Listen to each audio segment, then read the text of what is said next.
வடலூர்ல தைப்பூசத்தன்னைக்கு ஆயிரக்கணக்கான மக்கள் கூடுறாங்களே, அவங்களோட நம்பிக்கைக்கு மையம் எதுன்னு தெரியுமா? வாங்க பார்க்கலாம்.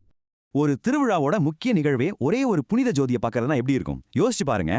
அதுக்கு பேர் தான் ஜோதி தரிசனம். இது வெறும் ஒரு வெளிச்சத்தை பார்க்கறது இல்ல, அது ஒரு ஆழமான ஆன்மீக அனுபவம். சரி, இந்த தரிசனத்துக்கு பின்னாடி இருக்கிற அந்த ஆன்மீக ஆளுமை யார்?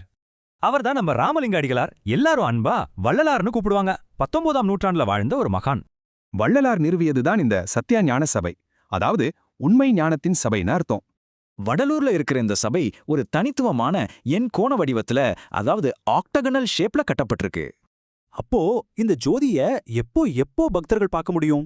தைப்பூசத்தன்னிக்கும் அதுக்கு அடுத்த நாளுமா சேர்த்து மொத்தம் 6 தடவை இந்த தரிசனம் நடக்கும். இதோ அந்த நேரங்கள்.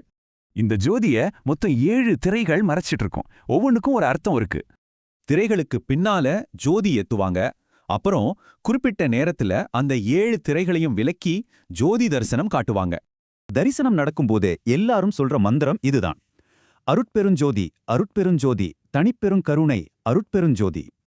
இந்த மந்திரம் மாபெரும் கருணை ஒளி, அப்புறம் உன்னதமான இரக்கம் அத குறிக்குது. இந்த 7 திரைகள் மாதிரி நம்மளோட உள் ஒளிய மறைக்கிற விஷயங்கள் என்னென்ன யோசிச்சு பாருங்களேன்.